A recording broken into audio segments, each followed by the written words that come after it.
Mesdames et messieurs, bienvenue sur Radio Salem. Aujourd'hui, nous entamons notre première émission sur le cycle apolitique, apolitique en un seul mot. Pour ce faire, nous accueillons donc notre adjoint au maire Ahmed Edadji, chargé de la vie associative, du lien social, des centres sociaux, du bel âge et de l'animation urbaine. Bienvenue, monsieur Edadji. Merci, monsieur Mesbahi. Nous avons aussi Mohamed Damani, présent. Bonjour. Bonjour, monsieur Damani. Donc nous allons commencer par la première rubrique qui va concerner un peu le parcours politique que nous avons appelé tout simplement Je vous connais sans vous connaître. Donc on va vous laisser la parole pour mieux vous présenter, pour nous donner un peu votre parcours qui vous a mené aujourd'hui à être adjoint au maire de la ville de Marseille. Ok, ben écoutez, mon parcours, c'est un parcours, je dirais, très simple, mais très atypique aussi, parce que, enfant de Marseille, mon parcours est... Voilà, on commence l'école, je pense comme chaque Marseillais, comme chaque Français. J'arrête l'école très très tôt, je rentre dans le milieu professionnel rapidement. Je suis quand même issu d'une très grande famille où j'ai 6 sœurs et un petit frère.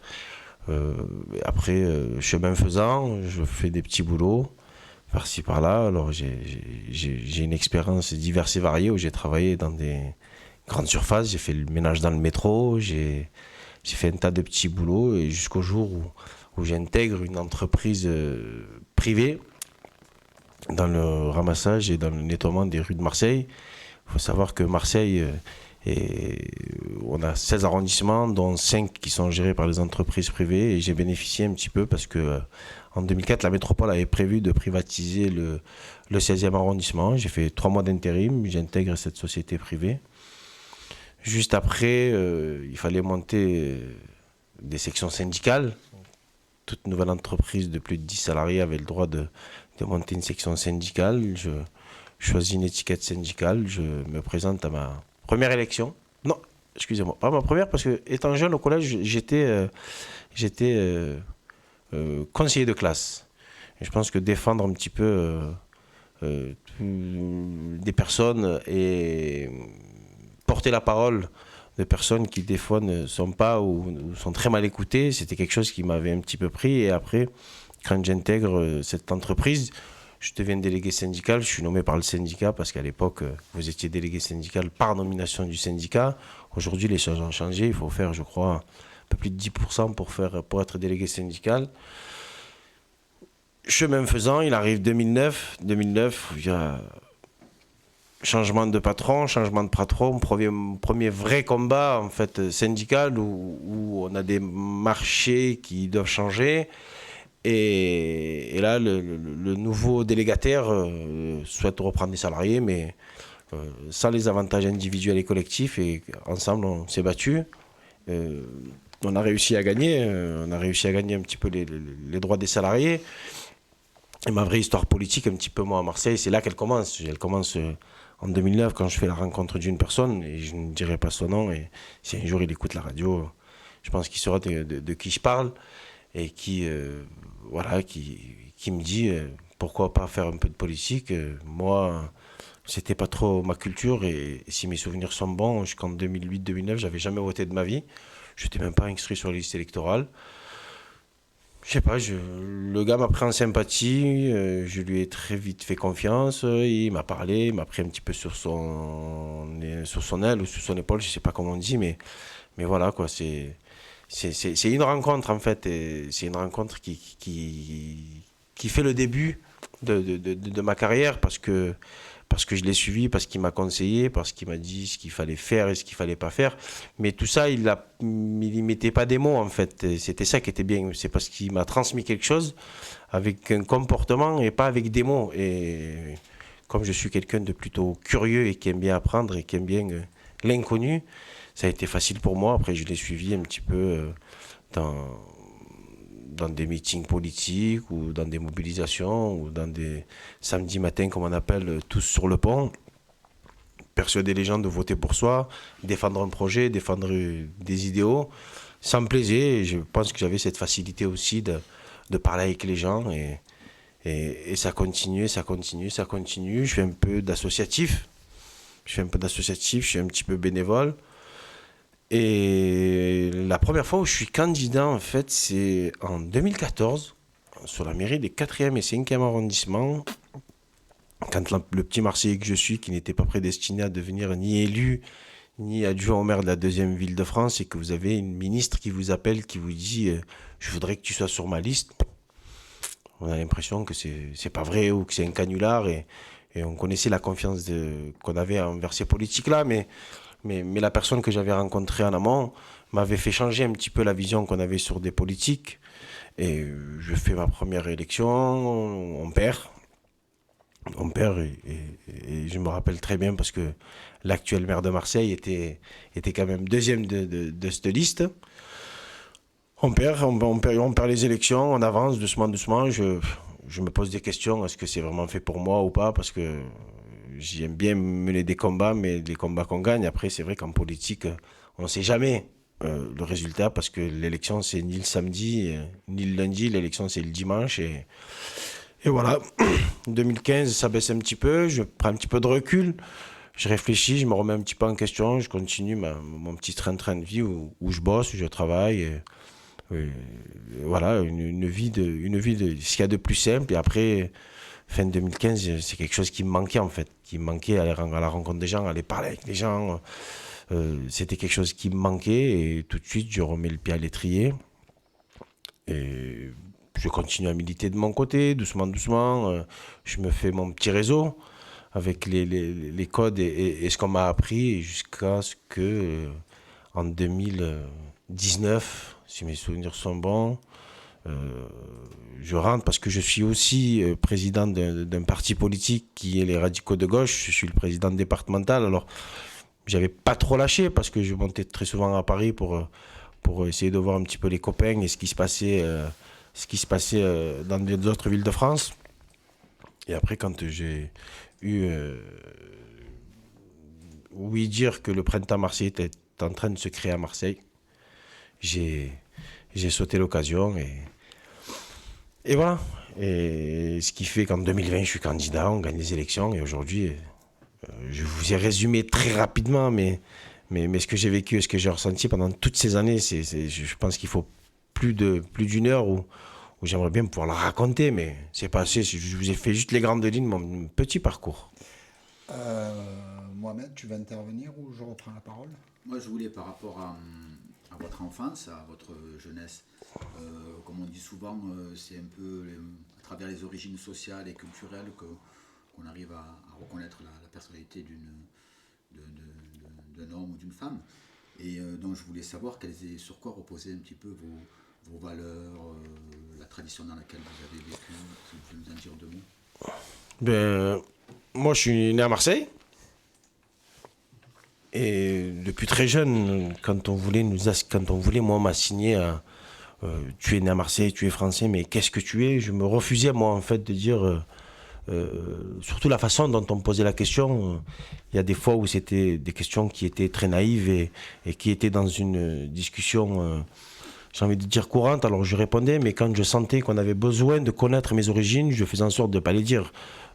Comme je le dis toujours, mon père est issu de l'immigration, on a l'histoire qui est la nôtre. Moi, je suis né à la Belle de Mai, je suis un Marseillais et je refuse qu'on me dise tu sais quoi, moi là, je suis Marseillais, français, avec des origines algériennes, et je pense qu'il n'y a pas un Marseillais aujourd'hui où j'ai presque envie de dire la plupart des Marseillais ont une relation ou des origines hors la France, quoi. Voilà. Et À leur culture. À leur culture. Merci, Abdé.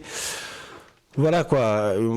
Ça a été très compliqué, mais comme je disais, moi, je suis pas quelqu'un qui m'enferme et qui cherche pas à comprendre. Moi, la curiosité que j'ai nourrie depuis que je suis jeune me disait que pour s'en sortir, il fallait voir un peu ce qui se passait autre part, et j'avais cette facilité, moi, à sortir du quartier.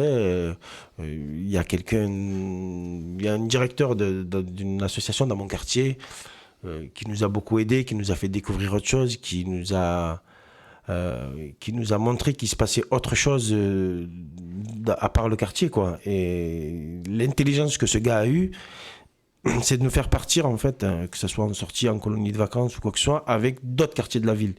Mais quand j'ai dit d'autres quartiers de la ville, moi qui suis issu du nord de la ville, ben on partait avec les gens du centre ou du l'est de la ville. Et en fait, le fait d'aller rencontrer d'autres personnes, on se dit qu'il se passe autre chose. Et pourquoi pas aller chercher. Moi, je me dis toujours, on a peur de l'inconnu, mais si on ne va pas chercher ce qui se passe ailleurs, je pense qu'on vit toujours avec la boule au ventre et la peur de l'autre. Pour revenir à votre parcours, vous disiez en fait être dans un premier temps engagé dans un syndicat, en tant que délégué du personnel ou militant syndical. Ensuite, vous avez été approché par des personnalités politiques pour rejoindre des batailles, des luttes politiques. Et selon vous, sur quelles valeurs reposent ces batailles, ces engagements? Qu'est-ce que vous avez recherché là-dedans, les valeurs que vous avez voulu rechercher? Moi, ce qui m'a fait aller chez les radicaux de gauche, en fait, je cherchais... Chez les radicaux de gauche? Chez les radicaux de gauche, dès le départ. Moi, depuis que je me suis intéressé à la politique, je n'ai qu'une carte politique, chez les radicaux de gauche. Je ne voulais pas aller chercher ce que eux proposaient, mais je me suis dit, qu'est-ce que moi j'attends, en fait? Et l'une des premières valeurs des radicaux de gauche, c'est la laïcité. Je pense que c'est l'une des plus belles choses que la France puisse avoir, c'est la loi sur la laïcité, de ne croire ou de ne pas croire. Et c'est ça que je suis allé chercher. Je voulais aller parce qu'il y avait quelque chose et voilà quoi. Moi, la laïcité m'a fait adhérer chez les radicaux de gauche. Après, quand j'ai fait mes petites recherches sur ce parti, c'est quand même l'un des partis les plus vieux de France. C'est un parti qui est plutôt à gauche. Je ne suis pas quelqu'un de droite, je suis quelqu'un de gauche. Je m'y suis retrouvé rapidement. Les valeurs universelles, tout ça, c'était quelque chose qui me parlait. C'était pas compliqué pour moi et je me suis dit, on va essayer et ça dure depuis 2009 à aujourd'hui. Donc vous sentiez en fait que ces valeurs-là correspondaient un peu à ce que vous défendiez, à ce que... Exactement. À votre éducation, moi, je pense qu'il ne faut pas assigner quelqu'un à ce qu'il est tout le temps. Et on vient comme ça aujourd'hui, tout le temps, tous les jours.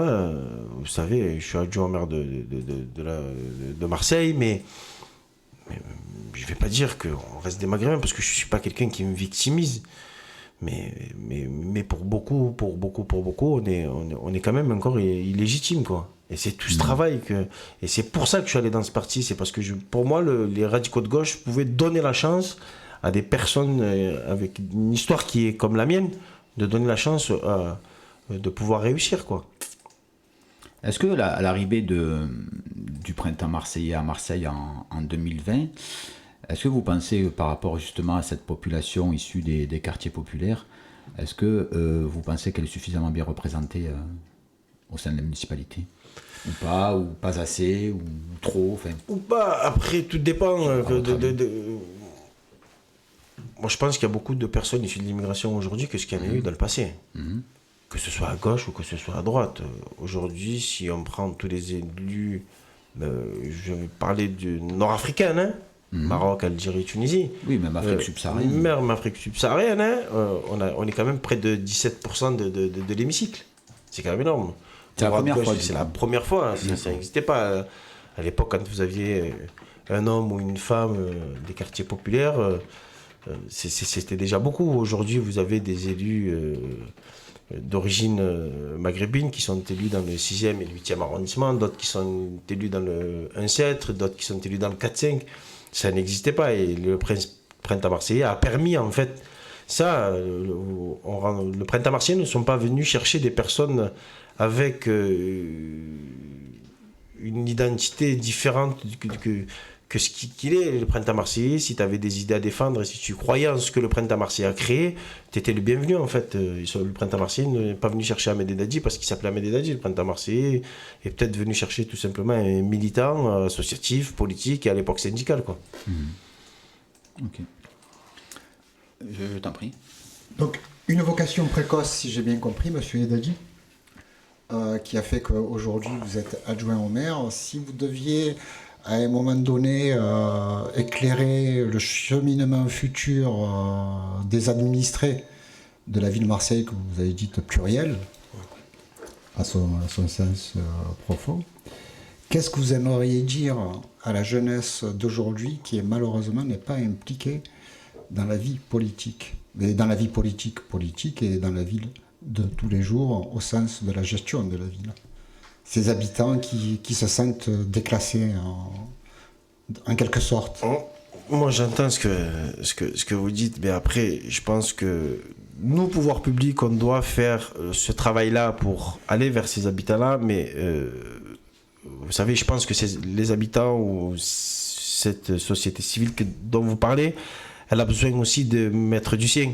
Vous ne pouvez pas tout le temps attendre des politiques. C'est qu'est-ce que moi déjà j'apporte à ma ville et qu'est-ce que ma ville peut m'apporter. Le problème est là, c'est que si vous êtes dans l'attente de quelque chose, de quelqu'un d'autre, il n'y a rien qui va vous arriver en fait. C'est quelle place je prends en ville, comment je me réapproprie ma ville, comment je me réapproprie tout ce qui se passe.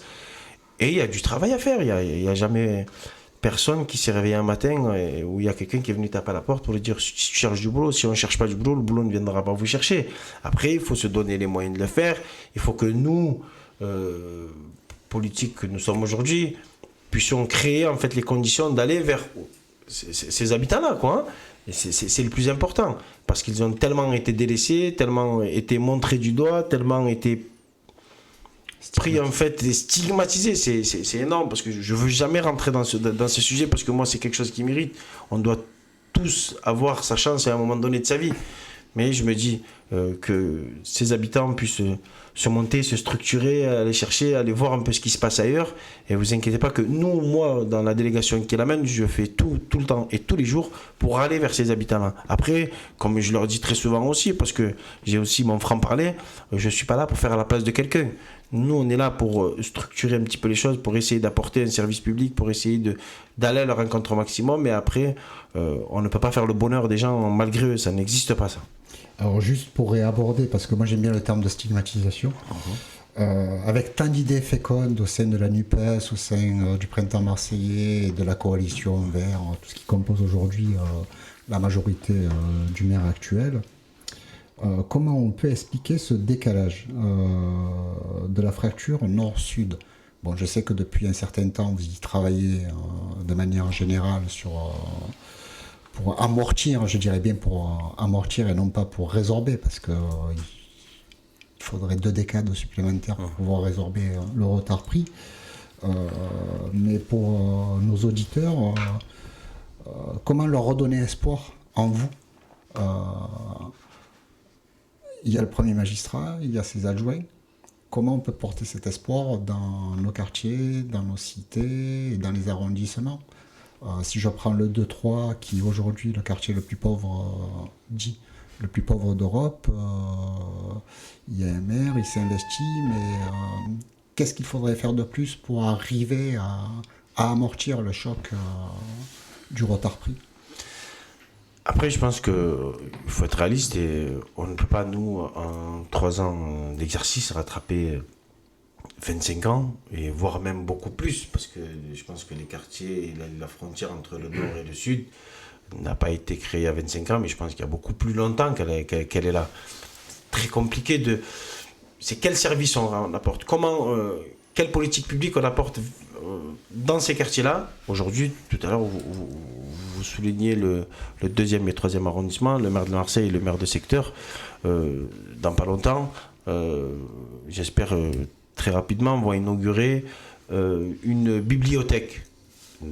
À la rue Loubon, il n'y avait pas beaucoup de bibliothèques et c'était peut-être les politiques publiques qui étaient menées.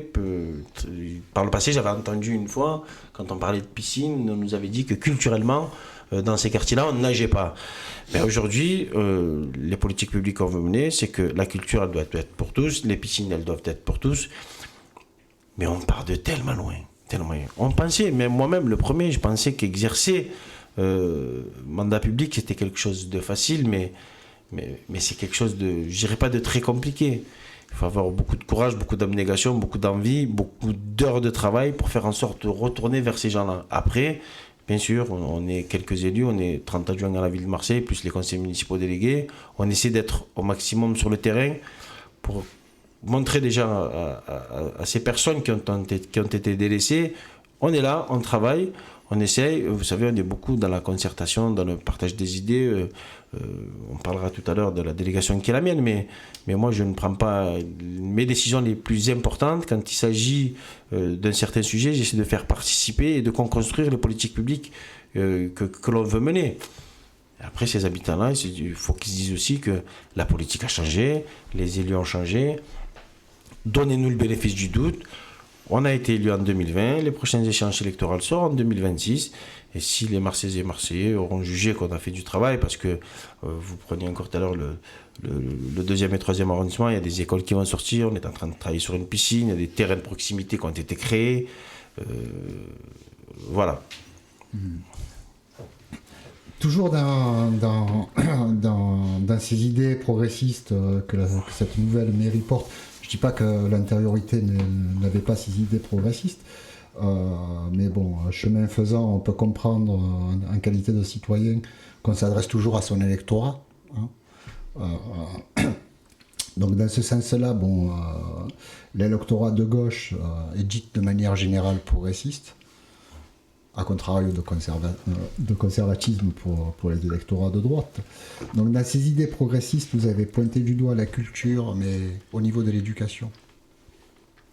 L'éducation, on a un adjoint à l'éducation qui est M. Higuet, qui fait lui un travail formidable. Je ne saurais pas exactement délégation par délégation, et j'ai tellement une grande délégation que je ne sais pas exactement ce que tout le monde fait. Mais je sais qu'on a des élus, un petit peu l'avantage, c'est qu'on a des élus qui sont relativement jeunes, qui ont envie, qui eux-mêmes, avec le passé de militants qu'ils avaient, quand on a accédé à la mairie de Marseille, ils se sont dit, si c'est pas nous, avec l'envie, le jeune âge que l'on a et le temps qu'on doit passer pour faire avancer les choses, qui le fera. Chaque adjoint dans sa délégation essaie d'être au mieux. On ne peut pas satisfaire tout le monde tout le temps. On part de tellement loin. Vous parlez d'éducation, mais avant de parler d'éducation, on va parler juste de bâtimentaire. De bâtimentaire, vous avez le maire de Marseille qui est allé porter la parole de Marseille et de l'état des écoles auprès du président de la République. Hein. Et c'est déjà un travail énorme. C'est historique. Vous savez, quand le président de la République vient à Marseille et que le président de la République reste 3 jours, il n'a pas l'habitude. Hein, et je pense que le maire de Marseille a tellement bien fait ce travail auprès du président de la République, a tellement bien expliqué Marseille. Parce que pour expliquer Marseille, il faut la connaître.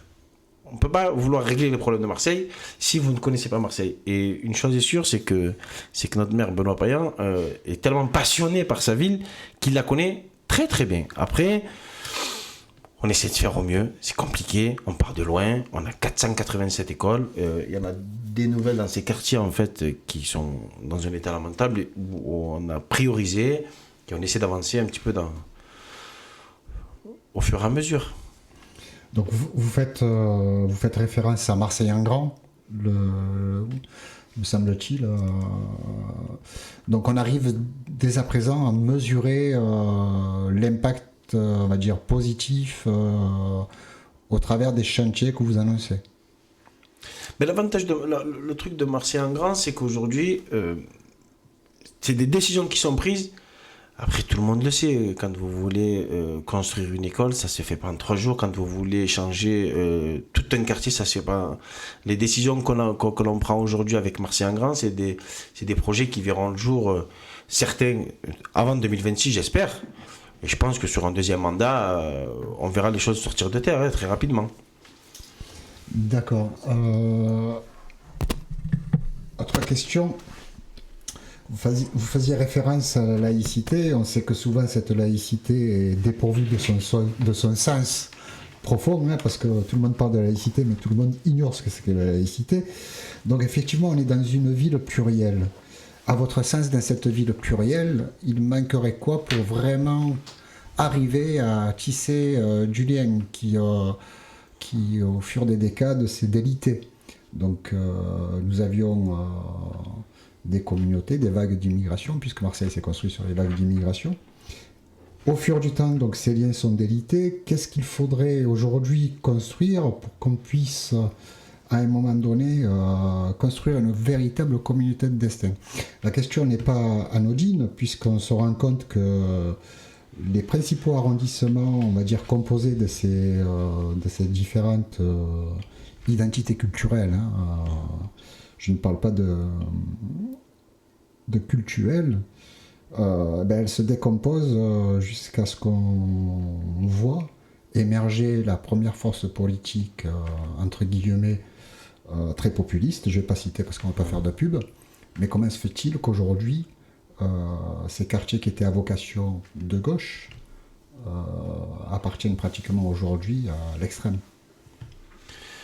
Quelles en sont les raisons, selon vous? Les raisons, selon moi, après, c'est ce que je vais dire, vraiment n'engage que ce que je pense moi, mais ces quartiers ont tellement été délaissés, c'est des habitants à qui on a promis mondes et merveilles pendant des années, juste avant les élections, c'est des administrés qui ont été laissés pour compte tout le temps, et après, j'espère au plus profond de moi que ce vote d'extrême, en fait, n'est pas un vote d'adhésion, mais c'est juste un signal fort. Aujourd'hui, cet extrême-là qui avait une mairie de secteur ne l'a plus aujourd'hui. C'est qu'à un moment donné, je pense que l'électeur veut envoyer un signal en disant « Regardez, on n'est pas content en fait. Et si on veut, on peut tout faire basculer. » Mais je pense que la raison revient très rapidement au deuxième tour et on réussit quand même à faire en sorte que ces extrêmes-là ne gèrent pas de mairie de secteur. Et après, je crois que j'ai un peu oublié ce que je voulais vous dire. Ah, sur la laïcité. Après, je pense aussi, c'est très sincèrement, que tant qu'on a des gens et des quartiers de la ville qui ne se parlent pas, qui ne se connaissent pas, les extrêmes vont monter. Moi, je vous le disais tout à l'heure, on a peur de l'inconnu, on a peur d'une personne que l'on ne connaît pas. Mais si on réussit à créer des manifestations, des moments de partage entre les uns et les autres, nous, depuis le début du mandat, on a ramené beaucoup d'activités où on a travaillé avec le tissu associatif marseillais, avec les centres sociaux, pour faire que les gens de ces quartiers puissent venir se réapproprier le Vieux-Port. Et on s'aperçoit où on a fait un carnaval avec, je sais pas combien de personnes, mais il y avait tout Marseille mélangé et il n'y a eu aucun problème. Il faut juste que ces habitants-là reprennent la place qui est la leur et qui se réapproprient un petit peu cette ville et qui acceptent aussi de sortir de leur quartier. Parce qu'aujourd'hui, je pense qu'il y en a beaucoup aussi qui ont peur d'aller vers le centre-ville parce qu'ils se disent, si j'y vais au centre-ville, est-ce que je ne vais pas être stigmatisé, est-ce que je ne vais pas être montré du doigt? Aujourd'hui, c'est comment on se dit que Marseille est accessible à tout le monde. Après, faudrait-il qu'on ait des transports aussi pour que les personnes-là puissent aller se déplacer, aller et venir comme bon leur semble en fait. Alors tout à fait, bon, vous évoquez un sujet sur lequel je vais m'attarder un tout petit peu. Bon, il ne s'agit pas d'une attaque, mais simplement d'un constat, et on ne peut pas passer aussi au constat. En l'occurrence, il s'agit de celui de la gentrification. C'est-à-dire, à un moment donné, celui qui oppose toujours le nord au sud, en sachant qu'on a plus tendance à dire, pour certains, on catégorise en bobo, et après le reste sur ce qui était après-guerre, la ceinture rouge, qu'il est par ailleurs toujours une ceinture, mais une ceinture un peu plus d'exclusion. Comment vous pouvez... Tout à l'heure, vous m'aviez dit que le fait de voyager, vous avez ouvert l'esprit aussi d'un arrondissement à un autre. Est-ce qu'il se pourrait que vous puissiez à un moment donné aussi construire cela demain au travers d'une délégation, cette notion aussi d'échange, parce qu'on se rend compte qu'aujourd'hui, dans une société numérisée, de plus en plus d'habitants de nos concitoyens ne se parlent plus. Comment, à un moment donné, on peut arriver à faire une césure de cela? C'est de créer des moments de partage, en fait. Si on ne crée pas de moments de partage, si on ne crée pas les conditions pour que les gens se rencontrent, les gens ne se rencontreront pas et tout le monde restera chez soi, tout le monde restera dans son petit quartier, ne pas sortir. Là, la vraie question et le vrai travail qui est aussi le nôtre, c'est de faire en sorte de créer ces moments-là où les gens puissent se mélanger, des moments de discussion, des moments de débat, ou de libérer la parole tout simplement, d'essayer de créer en fait des tables rondes où les gens puissent venir dire ce qu'eux ressentent, comment ils ressentent, mais pas le dire tout seul en fait. Il faut que la personne en fait qui le ressent de cette façon-là puisse être aussi en face de lui pour essayer de lui répondre. Et si on ne crée pas ces moments, on ne sortira pas de cette ceinture rouge que vous dites. Et après, je pense que sincèrement, il faudrait que nous, politiques, qu'on arrête de dire le nord et le sud déjà. Et si on arrête de dire le nord, le sud et le centre, on aura déjà beaucoup fait, on aura déjà fait une belle avancée. Alors, une dernière question, après je laisserai la parole à Mohamed. Il y a cette ouverture effectivement dans le quartier, mais je trouve, moi, enfin, de par mes observations, qu'on n'est pas ouvert sur l'Europe. Aujourd'hui, on parle beaucoup d'Europe. Et malheureusement, je n'ai pas l'impression que cette Europe-là arrive dans nos arrondissements. Je ne parle pas des subventions, FSE et autres mannes financières qui peuvent venir de là. Je parle simplement de l'échange. J'ai entendu dire que monsieur le maire voulait jumeler Marseille, ou est-ce déjà le cas, parce que je peux ignorer un certain nombre de choses avec une ville en Ukraine, mais il y a des tas de villes en Europe que les petits Marseillais ne connaissent pas. Est-ce qu'aussi ce travail-là est en perspective chez vous? Un échange Marseille-Berlin, un échange Marseille-Vienne, c'est-à-dire toujours dans le sens de cette notion de culture et d'ouverture aux autres. Parce qu'on parle beaucoup de l'Europe au niveau supranational, mais qu'est-ce qu'on fait nous, plutôt, qu'est-ce que vous allez faire vous demain pour améliorer ces connaissances? Parce que j'ai l'impression, au travers des échanges qu'on peut avoir les uns les autres, que finalement, l'Europe c'est loin. Oui. Pour répondre à votre question, si mes souvenirs sont bons, et je crois que je suis pratiquement sûr, Marseille est jumelé avec Odessa, en Ukraine. Après, comme je le disais tout à l'heure, le politique ne peut pas tout le temps. Aujourd'hui, on est quand même dans une ville de plus de 900 000 habitants. On a quand même des centres sociaux, des fédérations d'éducation populaire qui savent très bien faire ça. Et si on a demain des porteurs de projets qui ont envie de faire sortir les Marseillais et les Marseillais pour aller découvrir autre chose aussi, notre travail, c'est de pouvoir accompagner ces associations, ces centres sociaux, pour qu'ils puissent en fait organiser ces voyages et ces échanges-là.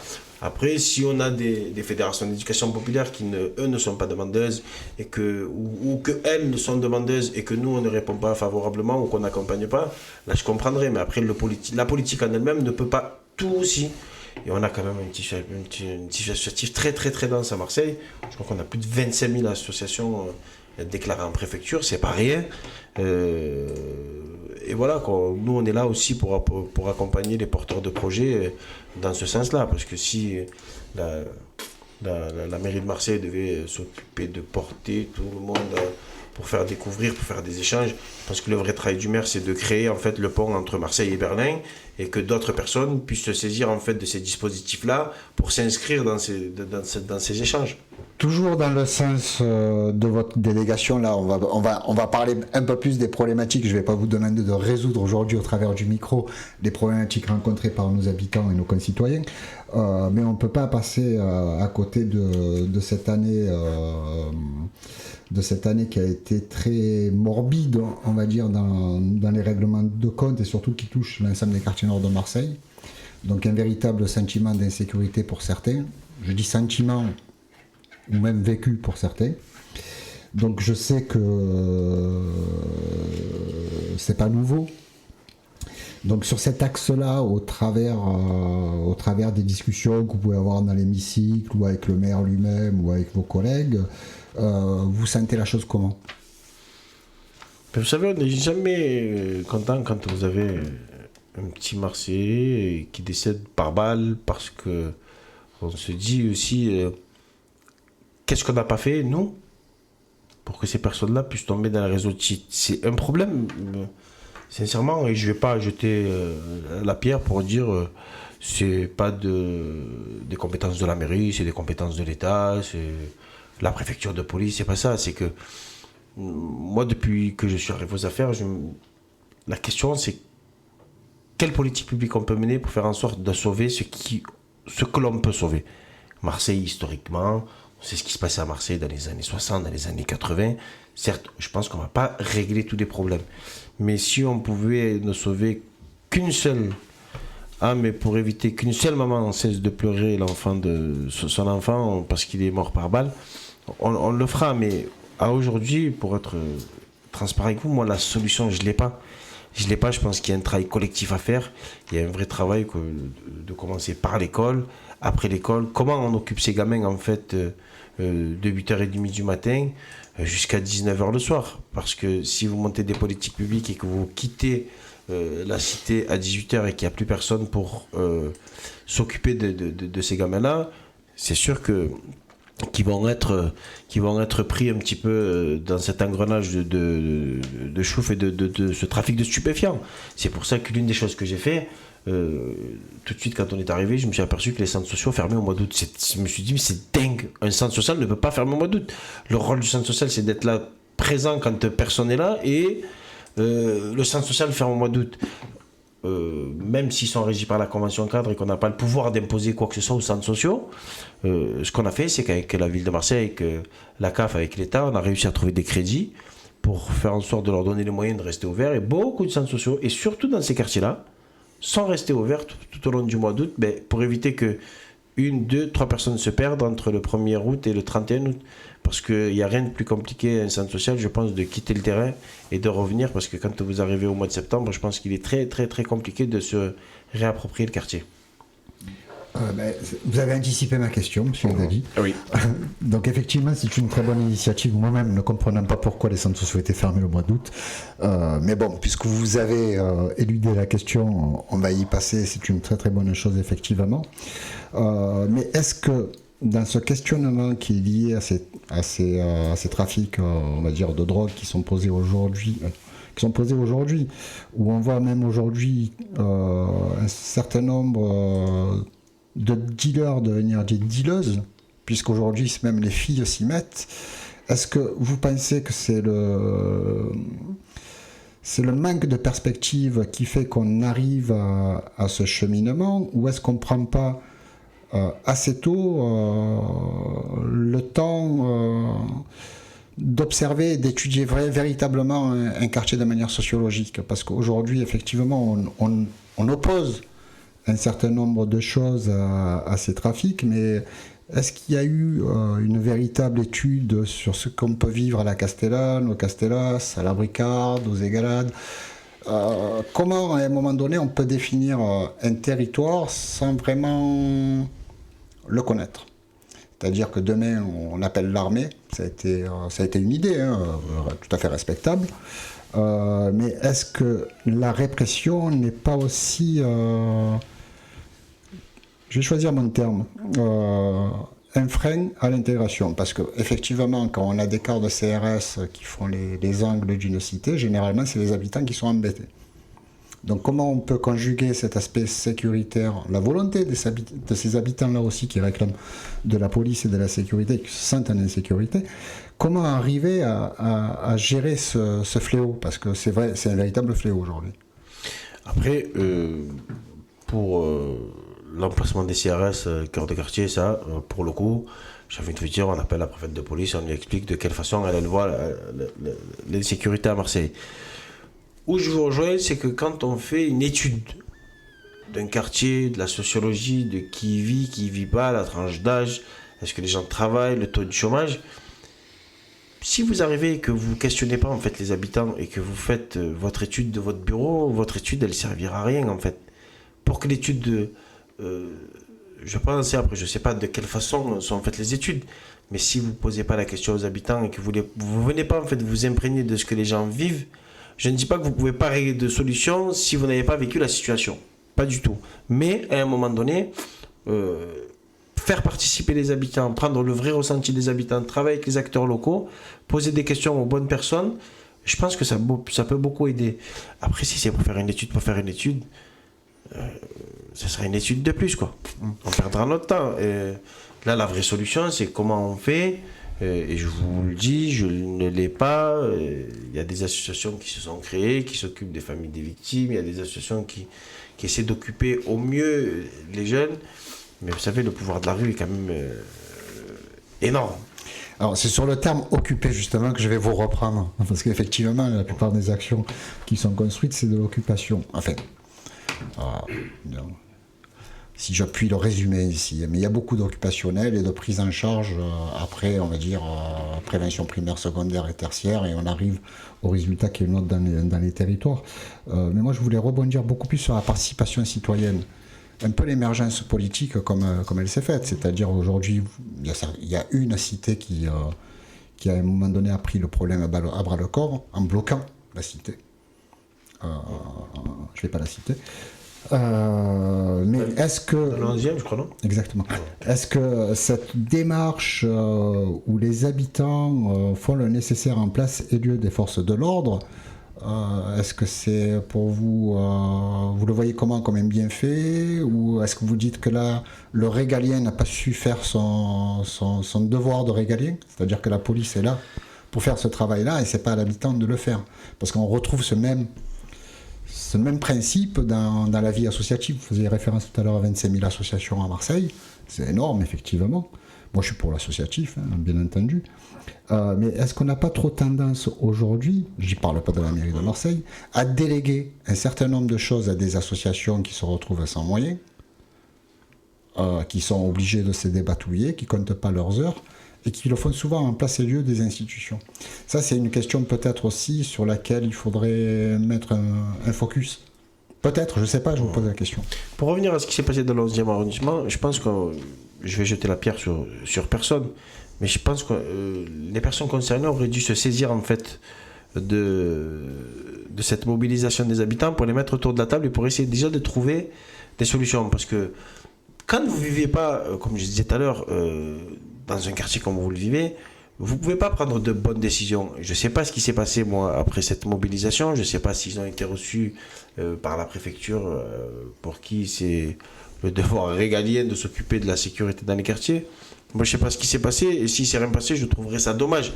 Dommage parce que vous avez des habitants qui ont envie que leur quartier ne sombre pas dans la délinquance ni dans la drogue. Et que ça veut dire qu'ils ont envie de faire avancer les choses. Si vous ne profitez pas de cette mobilisation pour essayer d'avancer avec eux, je pense que c'est bête et moi je l'aurais peut-être fait autrement.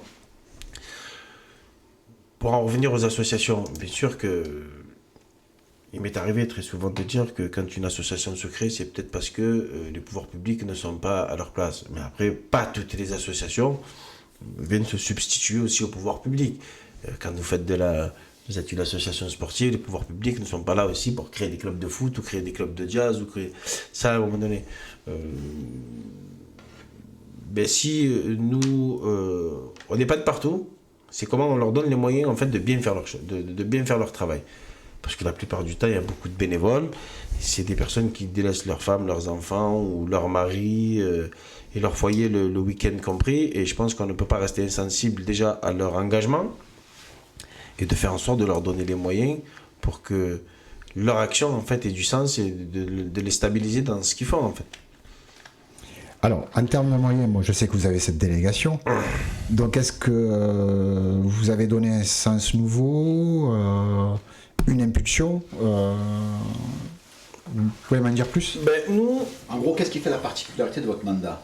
La particularité de notre mandat, c'était que... Du vôtre, hein, monsieur. Du mien, moi du mien. Là, par contre, je crois qu'on est en train de parler de ma délégation, de la délégation que monsieur le maire m'a confiée.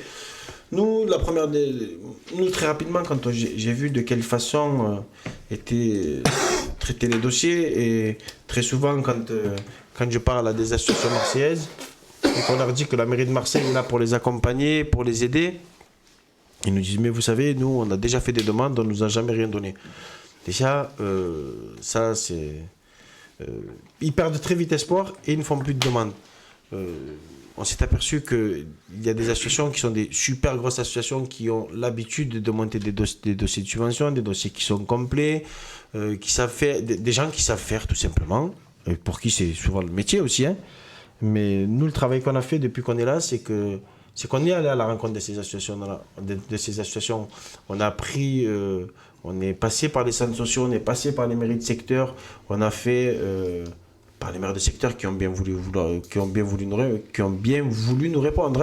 Hein. J'ai fait un courrier à tous les maires de secteur en leur disant si vous avez un tissu associatif dans votre quartier, si vous avez des associations que vous souhaitez que la mairie de Marseille accompagne, on fait une réunion, on vient avec les services de la vie associative, on vient avec les services du bureau des subventions, on vient avec les services de la cité des associations pour expliquer à ces tissus associatifs le rôle de la mairie de Marseille, ce qu'elle fait, comment on monte un dossier et comment les accompagner du début jusqu'à la fin. Beaucoup de maires de secteur ont joué le jeu, d'autres non. Alors quand les maires de secteur ne jouent pas le jeu, j'ai essayé de trouver une autre solution. Alors je suis passé aussi par les centres sociaux pour qui c'est aussi leur rôle de créer du lien avec le tissu associatif marseillais. Et là, on s'est vu arriver aussi des demandes de subventions qui étaient beaucoup plus importantes et des associations qui n'avaient jamais monté. Parce que ce qu'on s'aperçoit, c'est qu'il y a une envie de faire, mais à beaucoup, ce qui leur manque, c'est de savoir monter un dossier. De pouvoir, parce qu'aujourd'hui, tout est dématérialisé, de savoir mettre les documents dans la plateforme, de suivre le dossier. Est-ce qu'il manque un document, est-ce qu'il manque pas un document, est-ce que c'est le bon, est-ce que c'est pas le bon. Après, il faut savoir que dans la ville de Marseille, je crois qu'on a plus de 5 ou 6 000 demandes de subventions par an, c'est énorme. Mais voilà, nous, en fait, notre travail, c'est de leur donner les outils et de les accompagner au mieux quand ils ont un problème. Mais après, faudrait-il aussi que ce tissu associatif et que ces associations-là n'hésitent pas à prendre contact avec les élus concernés. Je pense que les nouveaux élus que nous sommes, on est des gens très accessibles et moi, je me fais un point d'honneur à recevoir après une demande, un mois et demi après la demande de rendez-vous pour essayer d'accompagner au mieux. Le travail, il est encore long, mais je pense que le travail de proximité, on l'a fait, on a commencé à le faire, on va continuer à le faire en 2023, en 2024, pour que les informations puissent passer en fait, de partout. Parce qu'il y a des outils qui existent aujourd'hui. On ne peut pas dire que la collectivité ne fait rien. On a des outils, on a la Cité des associations, certes, elle est en centre-ville, et bientôt, j'espère qu'on va avoir une des antennes de la Cité des associations qui va ouvrir dans le 3e arrondissement, avec des services à l'intérieur. Et on en a une autre qui va ouvrir dans le 14e arrondissement, pour aller au plus proche. Quand je suis arrivé, moi, je me suis aperçu qu'on avait une Cité des associations. Quand à Paris, il y en a 16. Quand à Lyon, il y en a 8. Pour la deuxième ville de France, je pense qu'on a été sous-doté, ou c'était juste peut-être pas une volonté politique d'avoir aussi cet appel d'air des associations marseillaises qui viennent demander des subventions. Après, moi j'essaie d'être au plus juste, j'essaie de suivre, et c'est compliqué de prendre des décisions parce que vous suivez un projet, vous regardez, voilà, moi les premières demandes de subventions, 2, 3, 15, 16, 13, 14, il n'y a pas grand-chose. Hein. Aujourd'hui, quand vous regardez la distribution de l'argent public, on essaie d'être le plus juste, être au plus proche des gens et d'être surtout équitable. Alors, en parlant d'équité, vous pouvez me garantir aujourd'hui que vous ne vous adonnez pas à ce qui se pratiquait par ailleurs ultérieurement, c'est-à-dire à un parti pris, idéologique, partisan. Je vous pose la question. Ben, c'est normal, la question est légitime, mais je vais vous répondre absolument pas. Très bien. On a un tissu associatif, on a des associations qui sont plurielles. Qui ont milité parce qu'ils avaient des convictions. Après, le discours, c'est n'utilisez pas aussi votre association pour faire de la politique. Il y a votre vie privée qui vous permet de militer politiquement et vous avez le droit. Et je vous invite à le faire parce qu'on a besoin aussi de gens qui militent politiquement. Et même si ils n'ont pas les mêmes idées que vous, c'est bien. Mais après, il ne faut pas aussi, parce que ce qui se passait aussi dans le passé, c'était ça. Hein, on ne va pas se raconter des histoires aussi. Hein. C'était ça, c'était que l'association, c'était un outil politique. Et nous, hors de question. Je ne regarde ni l'étiquette politique. Voilà, j'essaie d'être le plus juste, d'être le plus impartial possible pour que personne ne se sente lésé. Donc pour résumer, l'intérêt collectif. Toujours. Très bien. Qu'est-ce que vous mettez comme priorité, vous, dans... je ne dirais pas dans l'attribution de subventions, mais est-ce que vous avez des thématiques qui vous tiennent à cœur? J'ai pas de thématique. Ou est-ce qu'il y a des priorités la seule priorité, c'est l'action, en fait. Mm-hmm. Nous, on priorise les actions. S'il y a une action bien identifiée, s'il y a un truc, moi, j'ai pas de problème. On privilégie l'action. Je dirais pas qu'à autre chose, parce qu'elles ont besoin aussi de fonctionnement. Mais très très très souvent on privilégie l'action. Moi, si j'ai une association qui vient et qui me dit monsieur, je veux réunir 100 personnes pour faire un débat, pour nous c'est une action et on y va. Après on met pas de thème, que ce soit une action sportive, culturelle ou quoi que ce soit. Nous, éducative, moi j'ai pas de problème avec ça. Après quand c'est bien spécifique, parce que moi je suis l'adjoint à la vie associative, mais les autres délégations, qu'elles soient sportives, culturelles ou jeunesse, elles ont aussi des lignes de crédit. Oui. Moi j'essaie d'accompagner les associations qui n'arrivent pas tout à fait à trouver en fait leur porte d'entrée.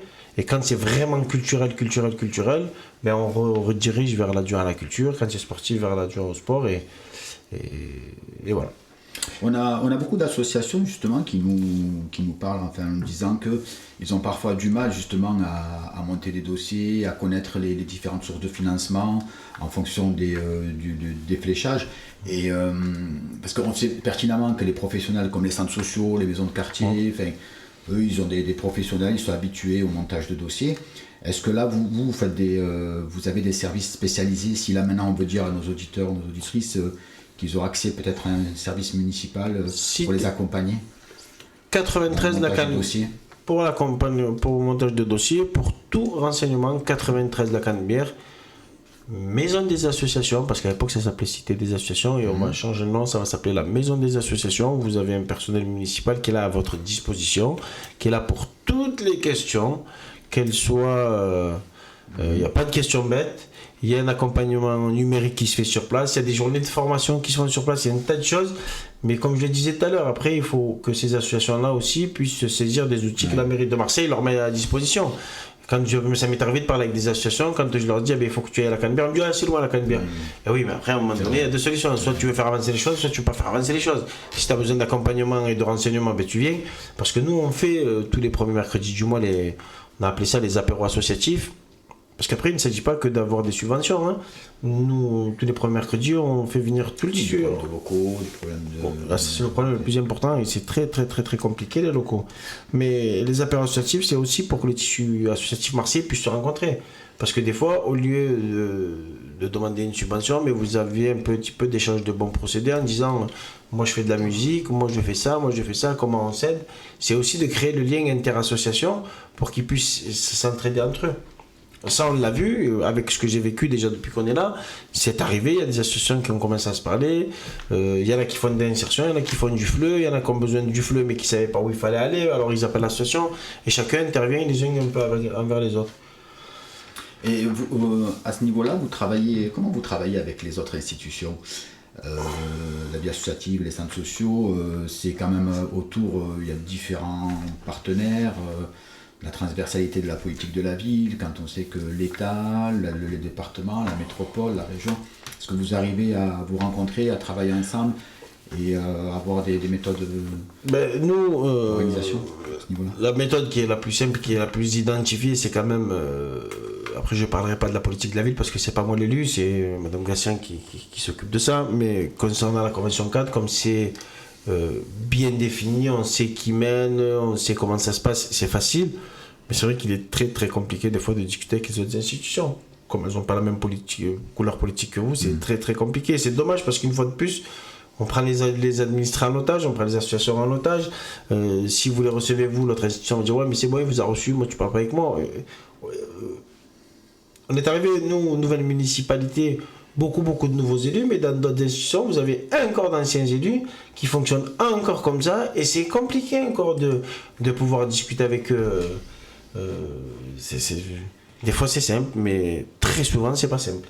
Parce qu'en fait, pour être pragmatique, on prend une famille dans une cité, la Solidarité par exemple, de 3-4 enfants, un ado en difficulté scolaire, voire avec des comportements de délinquance, des petits en bas âge, des enfants en primaire avec des difficultés scolaires, de la précarité, du RSA.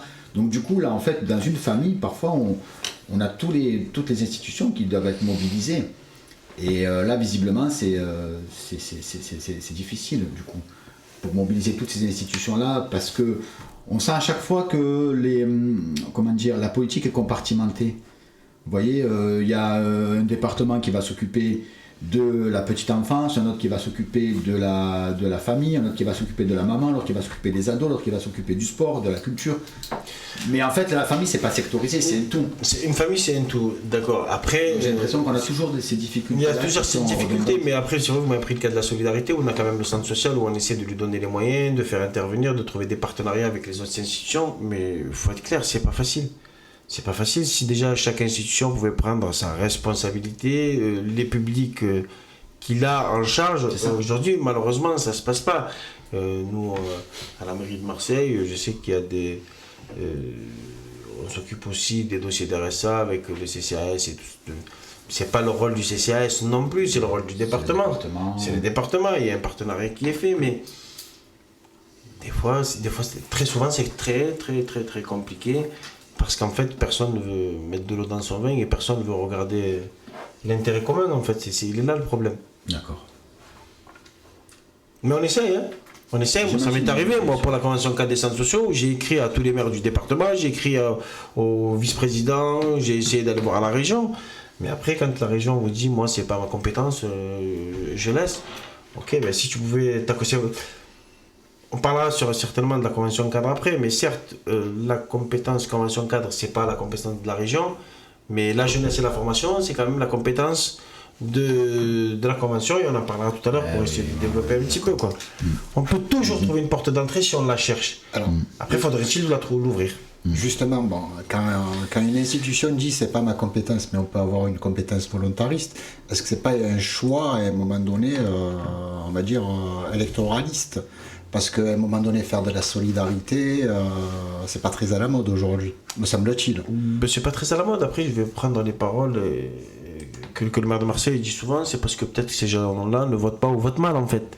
Parce que peut-être que ces pauvres-là ou ces gens qui sont en précarité sont dans leur tête aux institutions, votent automatiquement à gauche. Mais j'ai vu beaucoup de gens qui sont au RSA et qui votent à droite. D'accord. Ou à l'extrême droite. Bon, à l'extrême droite maintenant. Alors, effectivement, moi je voulais un peu rebondir sur votre compétence première. Bon, on a un peu suivi l'actualité et effectivement se pose le problème de la convention cadre. Donc, est-ce que vous pouvez nous éclairer aujourd'hui sur ce blocage systémique de cette convention cadre qui impacte un certain nombre de fédérations ou de centres sociaux à l'heure actuelle à Marseille, Ben, nous, quand ou dans le département des Bouches-du-Rhône? Dans le département, moi, je vais quand même parler que de Marseille parce que c'est la compétence qu'elle amène aujourd'hui. La convention cadre des centres sociaux, nous, quand je suis arrivé en 2020, on a signé un avenant parce que je ne savais pas du tout ce que c'était la convention cadre. Peut-être des personnes autour de la table savent exactement ce que c'est la convention cadre. Moi, je ne savais pas du tout. Et prendre des décisions dans quelque chose que je ne sais pas, j'évite de le faire. On a avenanté, je crois qu'on avait avenanté pendant 2 ans, et on est arrivé à échéance. Il faut savoir que les porteurs de la convention cadre sont quand même... C'est quoi la convention cadre? La convention cadre des centres sociaux, c'est ce qui régit un petit peu tout le fonctionnement d'un centre social. Si je me trompe, vous m'arrêtez. Ça. La convention cadre. Non, c'est ce qui régit un petit peu, et c'est les attentes un petit peu du centre social avec un projet social. Et après, c'est oui ou non la CAF avec l'accord un petit peu des autres institutions qui donnent ou pas cet agrément, qui avec cet agrément définit tout de suite et donne des crédits en fait pour faire tourner, j'ai envie de dire, la boutique. Après, on est arrivé sur la convention cadre des centres sociaux, il y a eu un renouvellement. La première année, on a avenanté. Une fois qu'on avait avenanté, moi j'ai dit je veux pas que la convention cadre des centres sociaux, j'ai pris le taureau par les cornes, hein, c'était pas mon rôle ni mon travail de le faire, même si on est signataire, de mettre autour de la table les centres sociaux. J'ai réuni tous les directeurs des centres sociaux de la ville de Marseille en leur disant que j'avais besoin d'échanger, de partager et de co-construire en fait la nouvelle convention cadre des centres sociaux, même si ça n'a pas plu aux autres institutions parce que c'était pas la ville de Marseille de mener en fait ces discussions, mais on a monté une concertation avec les structures, on nous a fait remonter un certain nombre d'éléments, plus les éléments que la ville de Marseille a fait, et ce qui fait que les centres sociaux et la ville de Marseille avaient quand même plutôt au niveau de l'État et de la CAF, et même des autres institutions, un petit peu, on parlait du même bois. Mais on a parlé d'une même bois parce qu'on a échangé, qu'on a discuté, et qu'on partage un petit peu la même vision avec les centres sociaux, quoi. Et je vous écoute. Et aujourd'hui, on en est où concrètement? Concrètement, on a ils ont manifesté 2 jours l'année dernière où il y a eu quand même, ça ne s'était jamais vu, une grève des centres sociaux.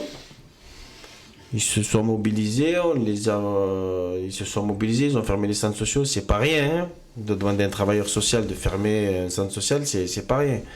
Et ils nous ont refusé de signer la convention cadre des centres sociaux parce qu'ils sont aussi signataires de la convention cadre, certaines fédérations d'éducation populaire avec l'Union des centres sociaux. On a voulu trouver une solution. Après, la ville de Marseille a proposé un avenant d'1 an. On a proposé un avenant d'1 an pour mettre autour de la table et de faire des temps de travail avec les centres sociaux. Pas tous le souhaitaient, hein. Mais aujourd'hui, les centres sociaux font, dans la continuité de cet avenant, vont participer à l'écriture de la nouvelle convention cadre des centres sociaux. À l'époque, ça ne se passait pas comme ça. À l'époque, on arrivait, on faisait l'institution, on faisait la convention cadre, les centres sociaux venaient signer. Et je crois qu'ils n'étaient même pas signataires. On arrivait, on imposait en fait des choix politiques qu'on avait décidés. C'est pas ce que j'ai voulu. On a réussi, nous, Ville de Marseille, à impulser ça. Certains, parce que ce qui était criant, c'était les crédits. Hein. Ils n'avaient plus les moyens de fonctionner. Et chaque fois, avec la période Covid, où j'aimais bien entendre, tous ces politiques étaient en train de nous expliquer que les centres sociaux étaient magnifiques. Et heureusement que pendant la période du Covid, les centres sociaux étaient là, sinon Marseille aurait sombré. Mais quand il s'agit de mettre la main à la poche, personne. Personne. On a un conseiller départemental qui a reculé, pas de beaucoup, mais qui a reculé. Il y a la CAF qui a donné 3%, l'État qui a fléché des crédits. Et ça, je ne vais pas vous le dire, je ne vais pas envoyer des fleurs à la Ville de Marseille, mais on est les seuls à avoir augmenté la GC de 10%. Ce qui représente Ce qui représente un peu, non, c'est un peu plus de 200 000 euros. 200 000 euros. C'est un peu plus de 200 000 euros quand les autres institutions flèchent des crédits qu'ils avaient déjà, qui donnaient déjà, et le département qui recule. Mais quelles étaient leurs principales revendications au centre social ? Ben vous avez, on voulait sanctuariser parce qu'on voulait qu'aujourd'hui, on voulait créer en fait, on voulait faire en sorte que le centre social soit un équipement structurant. Aujourd'hui, quand on parle d'un centre social, qu'on ne veuille ou pas, c'est une association, c'est tout en fait. Et nous, on voulait que le centre social soit un équipement structurant, qui soit bien identifié, qui soit à la porte d'entrée de... Parce qu'il ne faut pas se cacher, le centre social aide beaucoup les politiques publiques que l'on veut mener. Hein. Quand on veut monter une concertation, quand il y a un centre social, on passe par le centre social. Quand on veut faire de la distribution alimentaire pour les quartiers qui sont un peu difficiles, on passe par le centre social. Quand tout va mal, on appelle le centre social pour avoir des infos un peu de ce qui se passe. Et leur première revendication, c'était le dossier unique. Je pense que ils en ont marre de monter des centaines de dossiers tout au long de l'année pour avoir des crédits. Moi, quand on arrive pour une action, pour avoir 1000 euros, on m'explique qu'il faut passer 2 jours C'est pas possible, quoi. Et là, il y a ça. Ils veulent, je pense, le référent jeune, le référent famille, ce qui est complètement normal. Et là, en fait, le référent jeune et le référent famille, c'est quand même aussi des compétences. Certains sont de la compétence d'autres institutions qui sont signataires de la Convention 4, mais qui ne donnent pas de sous. Ça aussi, il faut le comprendre. Vous avez la région qui signe la Convention 4 des centres sociaux, mais qui ne participe pas et qui vous disent nous, on travaille qu'avec appel à projet. C'est un petit peu tout ce micmac qu'il faut essayer de démêler.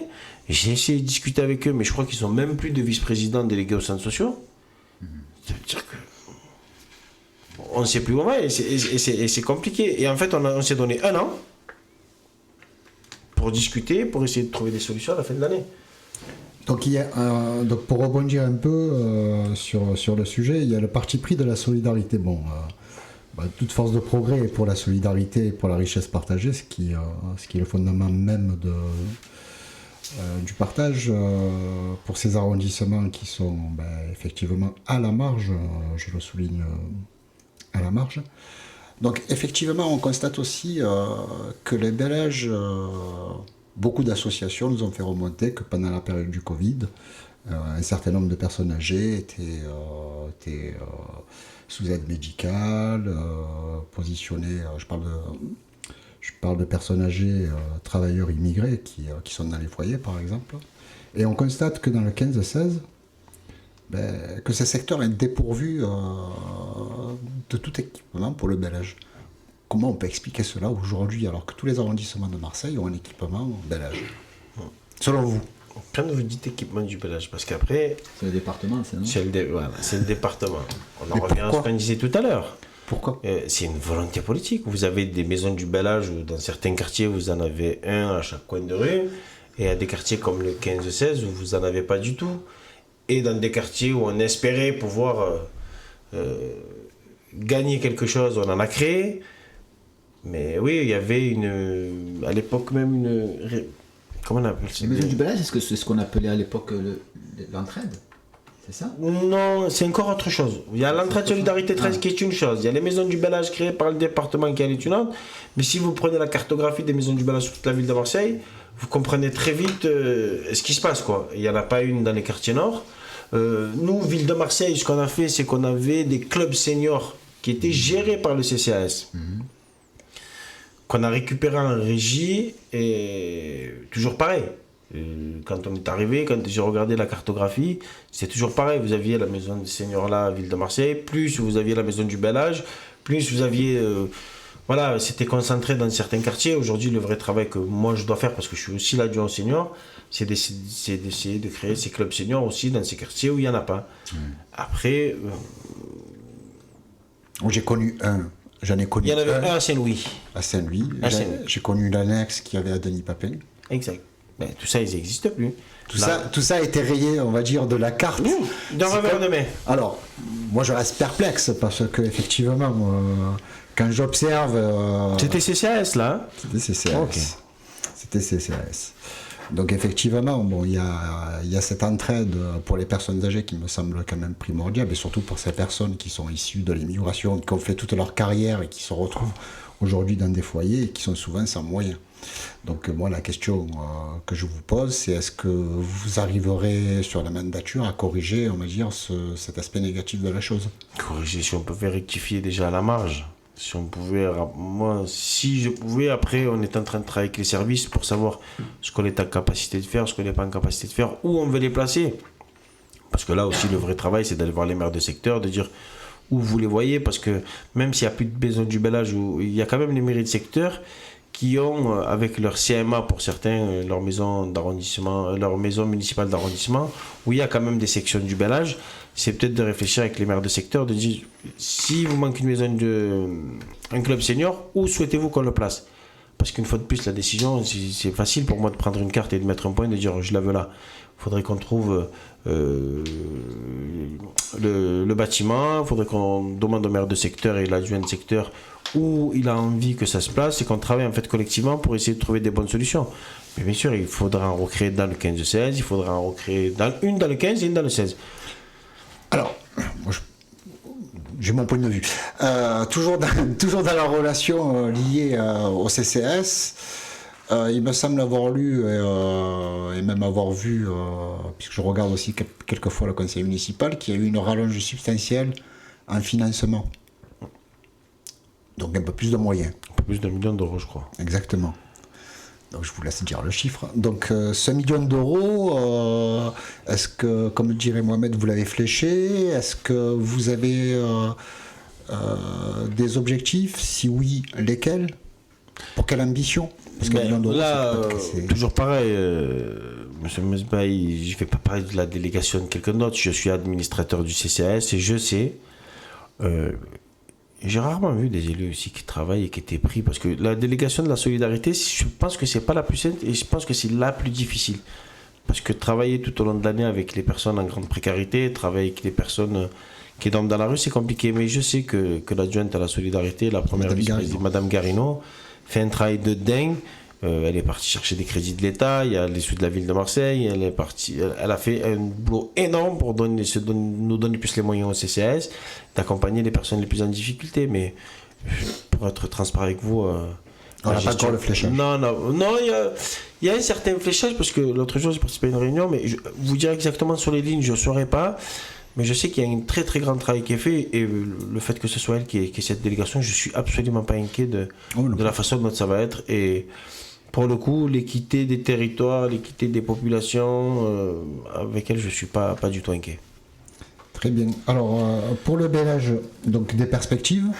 Pour le CCAS, des perspectives. Toujours. On fera le point ultérieurement sur les, bien entendu, sur les points que nous avons abordés.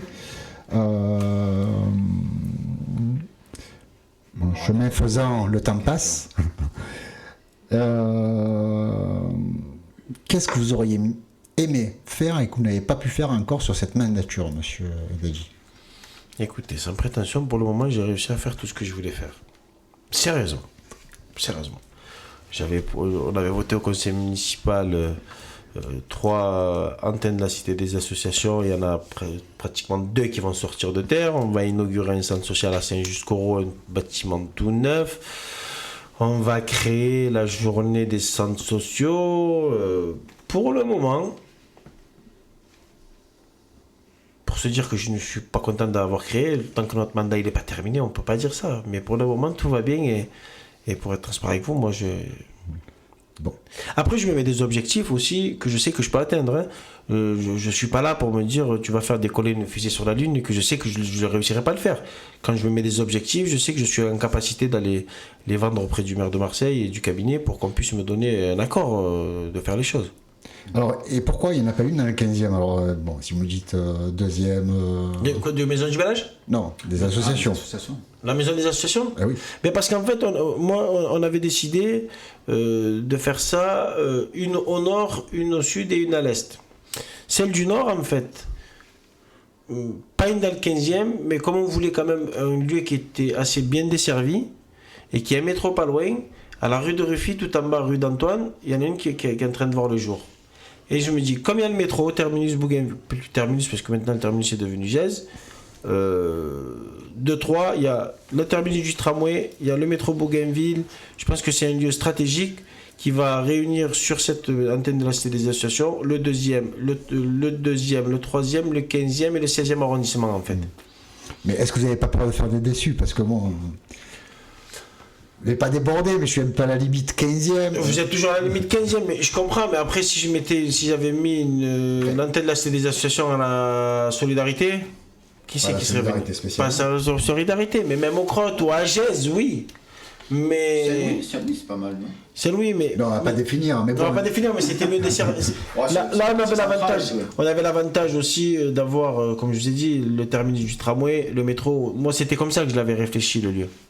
D'accord. Et comme le deuxième arrondissement est dépourvu de service public, vous me permettrez de... Ça peut être l'objet quand même d'une étude future, le 15e. Rien n'est fermé. Ah, oui. Rien n'est jamais fermé. Après, il faudrait juste essayer de se donner le moyen. Et en fait, pour que vous compreniez, on va ouvrir la première à Rufy. Plus il y a du monde, plus les associations vont... Moi, je souhaiterais qu'elles soient prises d'assaut et qu'on n'ait pas les moyens de la faire tourner pour pouvoir se dire, on va en faire une autre. Mais après, se dire, on va en faire 16, une par arrondissement, et qu'elle soit vide, en fait, tout au long de la semaine, quel est le but? Prendre l'argent public et le jeter par les fenêtres? Moi, ça, je ne sais pas faire. Mais peut-être, moi, j'espère que celle qu'on va ouvrir à Rufy, qu'elle soit prise d'assaut par les gens du 15e et du 16e, et qu'on ressente un vrai désir du associatif des 15 de 16, pour qu'on puisse en créer une là-bas. Très bien. Donc, objectif atteint, donc c'est un peu ce que vous disiez. Quelles sont les perspectives, puisque le mandat n'est qu'à mi-terme, hein. Donc, quels sont vos objectifs demain? Sur quel axe travaillez-vous?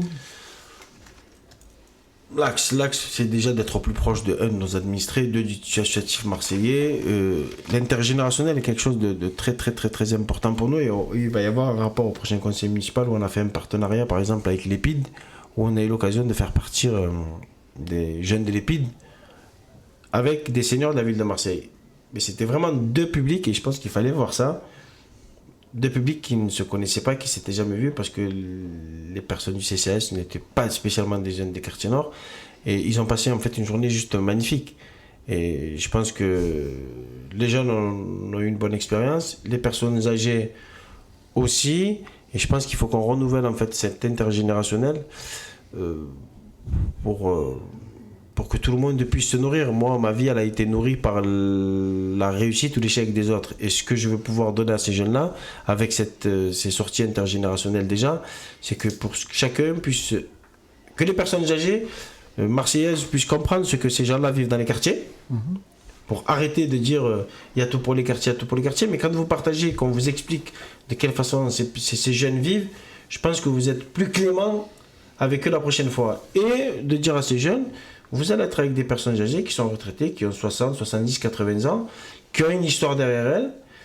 Discutez avec eux parce que peut-être que c'est des gens, sur une journée ou sur 2 jours ou sur 3 jours, vous allez partager des moments avec eux, ils vont vous dire ce qu'ils ont réussi et ce qu'ils n'ont pas réussi pour que vous puissiez vous nourrir de leur réussite et de leurs échecs et vous allez peut-être avoir 1 ou 2 ans d'avance sur ce que vous voulez faire.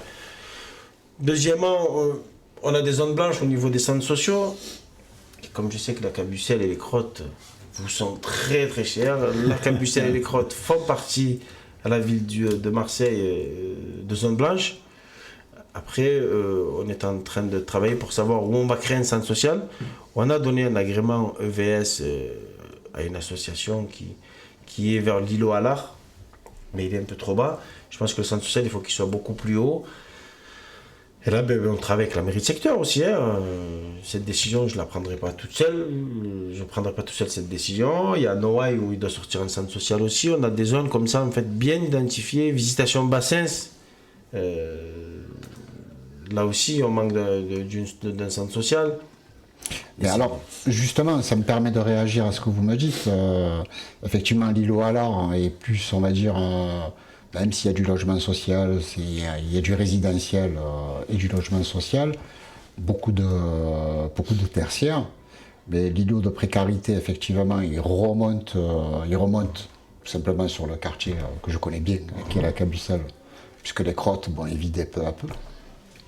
Donc pourquoi il n'y a pas de concertation citoyenne? Parce que quand vous dites « je donne à la mairie de secteur », on a l'impression... Non, laissez-moi terminer, juste me laisser terminer mon propos. J'ai compris le sens d'on donne à la mission, où on partage avec la mairie de secteur. Moi, je ne suis pas opposé à ces choses-là. Bon, il y a par exemple la concertation pour les transports en commun. Pourquoi il n'y a pas, à un moment donné aussi, une concertation beaucoup plus citoyenne sur la construction d'équipements? Parce qu'effectivement, on se rend compte sur nos territoires, comme beaucoup de politiques disent, il y a beaucoup d'argent public qui est investi dans ces zones de vie, mais on ne voit pas le bénéfice à un moment donné de la sortie de terre, d'un centre social ou d'un équipement public, alors qu'ils font défaut, effectivement. Non, mais je crois que si mes souvenirs sont bons, l'an passé, j'étais à une consultation citoyenne à la mairie de secteur. Après, une consultation citoyenne, il y a des consultations citoyennes. Après, le vrai travail à faire, c'est de dire comment l'information réussit à arriver aux administrés pour qu'ils puissent venir aux consultations citoyennes. Après, une fois de plus, on va passer à côté des histoires. Vous, ça vous intéresse, mais il y en a qui sont tellement dégoûtés de tout ce qui s'est passé jusqu'à aujourd'hui, quand vous leur dites qu'on va faire une consultation citoyenne, ils ne vont pas venir. Après, je dis que les absents ont toujours tort. Mais les consultations citoyennes, généralement, la maire de secteur là-bas les fait... pas pour un sujet bien spécifique, mais sur ce qui se passe autour d'Acabucel, je sais qu'il y a eu une très très grande consultation citoyenne, le devenir du marché aux puces, l'îlot Allard, qu'est-ce qu'on y fait, le centre social qui manque, où on le place. Oui. Et la consultation mais est-ce que, à mon sens, c'est pas une question piège, une consultation citoyenne, si on est déjà dans le parti pris, je peux en faire une tous les jours aussi, de consultation citoyenne, mais s'il y a déjà un parti pris, par exemple, quand on parlait du marché aux puces, moi j'ai mon idée sur le marché aux puces. Voilà, mais il y a déjà un parti pris, c'est-à-dire qu'à un moment donné, vous fléchez quelque part la consultation citoyenne au fait des habitants ou des représentants que vous pouvez inviter.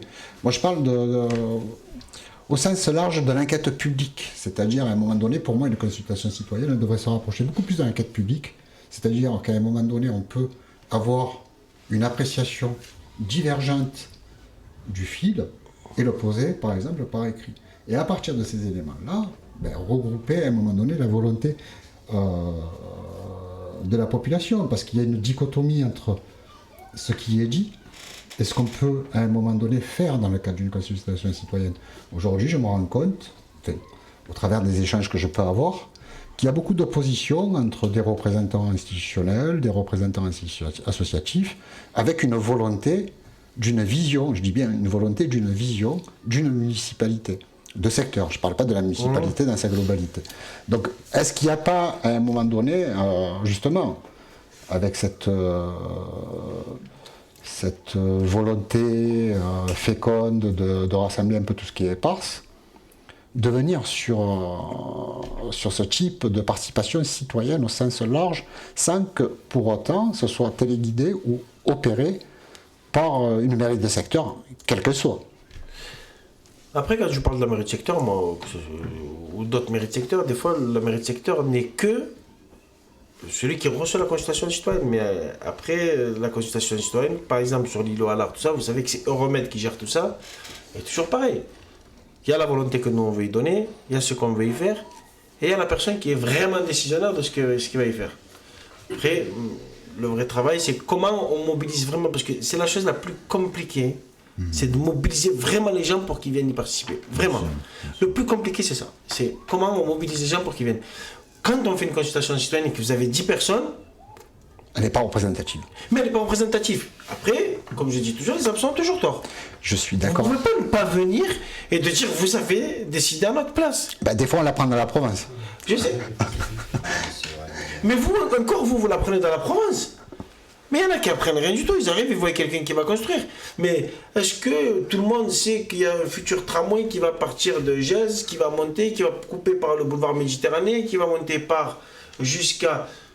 Encore toujours dans le fil, parce que bon, effectivement, moi quand je discute avec des acteurs sociaux de territoire, ils arrivent à concevoir et à voir la boisisation de certaines structures à la marge des territoires les plus précaires.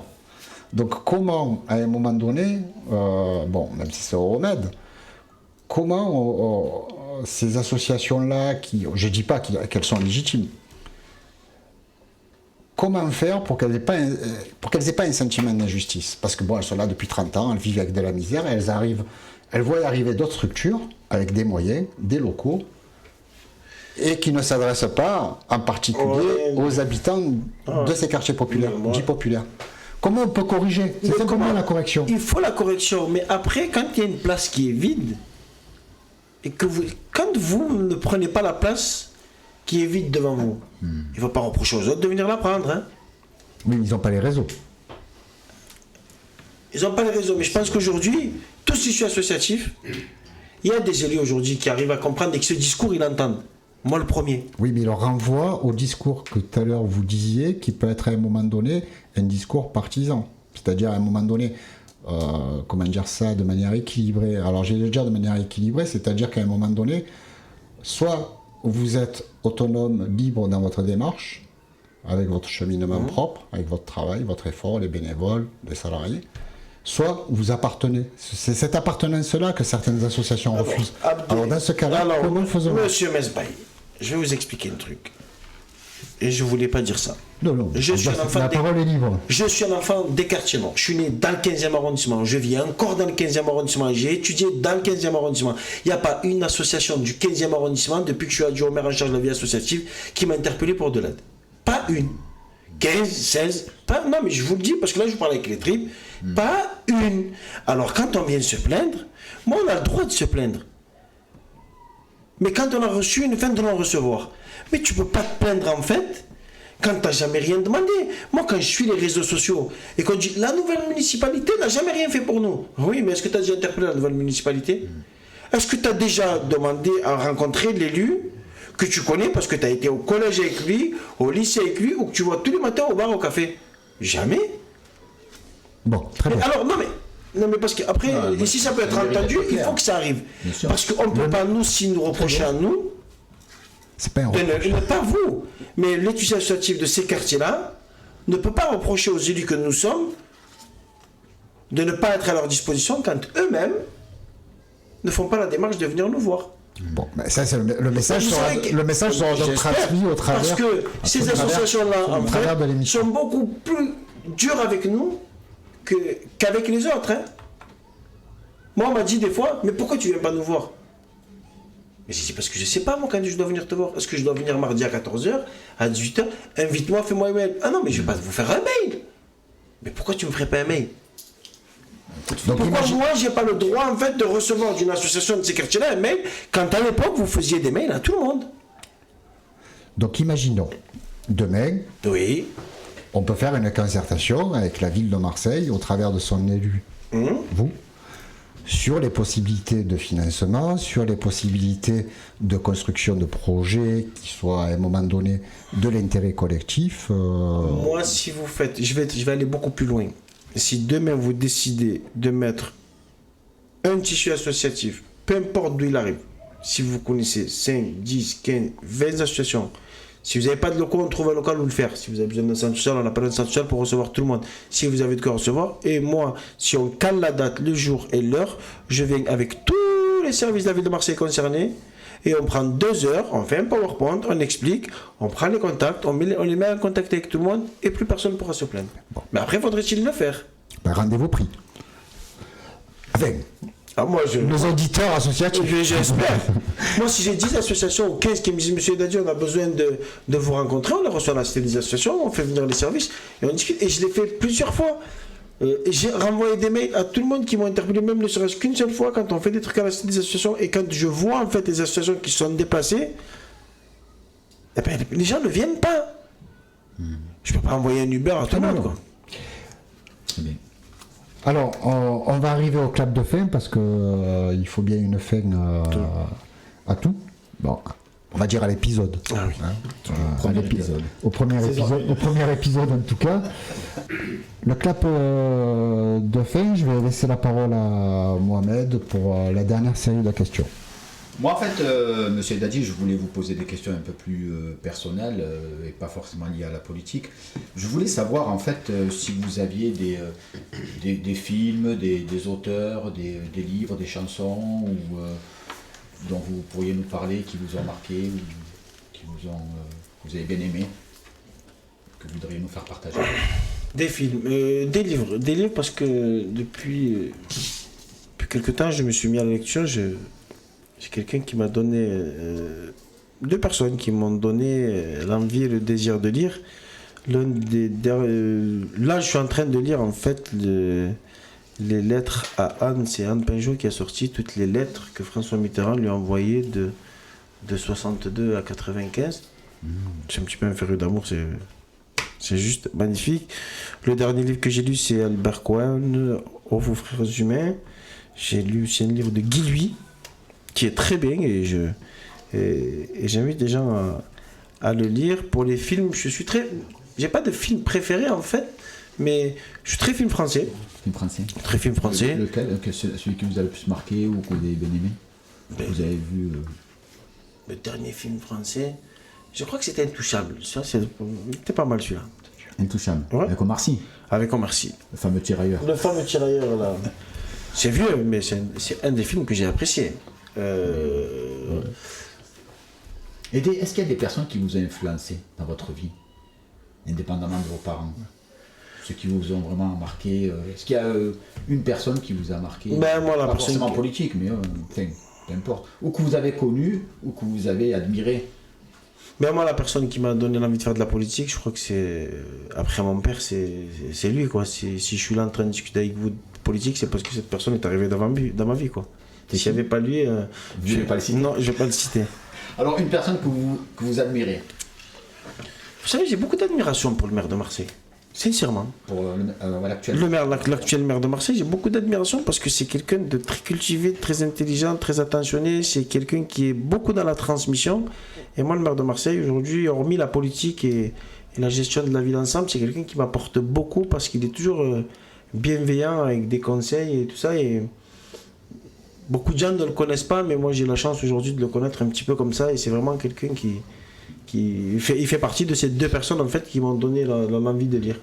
Alors on sait que vous avez quand même un emploi du temps très chargé, très sollicité, mais est-ce que lorsque vous avez du temps à vous, quels sont les loisirs ou les activités que vous aimez pratiquer ou que vous aimez faire pour vous détendre ou pour marcher? Un petit peu J'adore marcher. Moi aujourd'hui j'ai pris une habitude, c'est que randonnée. Mais même pas randonnée. Moi je descends sur le vieux port, je marche dans le centre-ville, je passe Canebière, Belzunce pour aller voir un peu ce qui s'y passe. Marcher, ça me dit. Marcher, regarder les bâtiments de la ville de Marseille. Parce que très souvent quand on marche dans le centre-ville, on n'a pas tendance à relever la tête, et je pense qu'on a un patrimoine à Marseille qui est juste magnifique, et j'essaie de voir. Et si vous aviez un conseil à donner aux jeunes générations, qu'est-ce que serait? Ne laissez personne vous dire que c'est impossible. Personne n'a le droit de vous dire que c'est impossible. Il faut juste croire dur comme fer que là où vous voulez aller et comment vous voulez le faire, et vous allez réussir. Il ne faut que personne ne vous dise que c'est impossible. Très bien. Et là, ils réussiront. Est-ce que vous auriez souhaité aborder un sujet? Non, ça tout va bien. Après, moi, j'ai pas de problème. J'ai vraiment essayé d'être transparent, vous dire ce que moi je ressentais. Je l'ai peut-être pas dit de la bonne façon, ou peut-être avec les bons verbes ou le bon sujet, mais sinon, j'essaie de rester comme je suis. Je veux surtout pas changer, parce que je travaille toujours. Le matin, je me réveille toujours à 4h30, je fais toujours le cantonnier à Marseille. D'accord. Mais oui. Et ensuite, vous enchaînez. Et après, j'enchaîne, je fais mon petit boulot d'élu.